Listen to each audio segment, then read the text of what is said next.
மாதந்தோறும் first Sunday அன்று கிரியாஸில் நாம் வாங்கும் அனைத்து பொருட்களுக்கும் எக்ஸைட்டிங் ஆஃபர்ஸ் அண்ட் கிஃப்ட்ஸ். அரசு பேருந்துகளில் பயணிகள் செல்போன் பயன்பாட்டுக்கு புதிய நெறிமுறைகள் வகுக்கப்பட்டிருக்கிறது. மேலும் விவரங்களை எமது செய்தியாளர் தாயுமானவன் வழங்கிட கேட்கலாம். தாயுமானவன், போக்குவரத்து துறை தரப்பிலிருந்து என்னென்ன அறிவுறுத்தல் கொடுக்கப்பட்டிருக்கு, முழு விவரங்களை பதிவு பண்ணுங்க. அரசு பேருந்து பயணம் மேற்கொள்பவர்கள் சக பயணிகளுக்கு எந்த பாதிப்பும் ஏற்படாத வகையில செல்போன் பயன்பாடு இருக்க வேண்டும் என போக்குவரத்து துறை உத்தரவை பிறப்பிச்சிருக்கிறாங்க.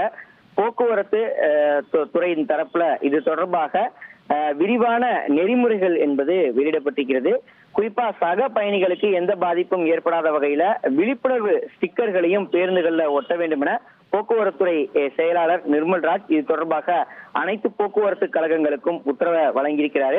குறிப்பா தமிழ்நாடு அரசு போக்குவரத்து கழக பேருந்துகள்ல பயணம் மேற்கொள்ளும் போது பயணிகளுக்கு எந்த பாதிப்பும் ஏற்படாத வகையில சக பயணிகளுக்கு எந்தவித இடையூறும் ஏற்படாத வகையில் பல்வேறு பயண நெறிமுறைகள் கடைபிடிக்க தற்போது அதுக்கான வழிகாட்டுதல் வெளியிடப்பட்டிருக்கிறது.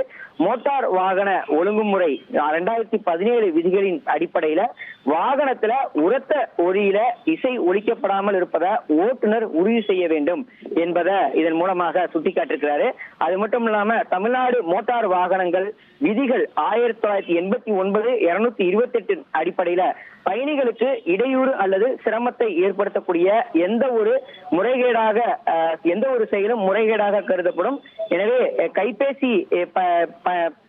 கைபேசியில பயணம் மேற்கொள்ளக்கூடியவர்கள் உரத்த குரல்ல பேசிக்கொண்டே தொடர்ந்து பயணித்தல் மற்றும் கைபேசியில ஸ்பீக்கர் பயன்படுத்தல், இயர்போன் ஹெட்போன் இல்லாமல் இசை கேட்பது மற்றும் வீடியோ பார்ப்பது உள்ளிட்டவை தவிர்க்கப்பட வேண்டும் என்பதை இதன் மூலமா சுட்டிக்காட்டப்பட்டிருக்கிறது.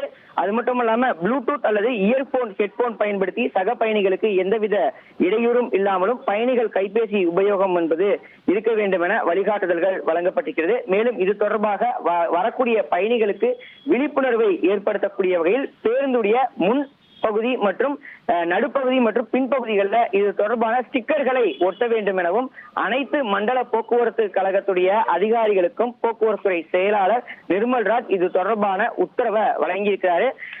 பயணிகள் எந்த விதமான உரத்த ஒளியையோ அல்லது செல்போன் மூலமாக மற்றவர்களுக்கு எந்த விதமான பாதிப்பும் ஏற்படுத்தாத வகையில பயணத்தை மேற்கொள்ள வேண்டும் என்பதையும் அவர் சுட்டிக்காட்டியிருக்கிறார். உங்களுக்கு நன்றி தாயுமானவன். அரசு பேருந்துகளில் பயணிகள் செல்போன் பயன்பாட்டுக்கு புதிய நெறிமுறைகள் வெளியிடப்பட்டிருக்கிறது. சக பயணிகளுக்கு இடையூறு இல்லாமல் செல்போன் பயன்படுத்த அறிவுறுத்தப்பட்டிருக்கிறது. அது தொடர்பான முக்கிய செய்தியை நாம் பார்த்தோம். மாதந்தோறும் ஃபர்ஸ்ட் சண்டே அன்று கிரியாஸில் நாம் வாங்கும் அனைத்து பொருட்களுக்கும் எக்ஸைட்டிங் ஆஃபர்ஸ் அண்ட் கிஃப்ட்ஸ்.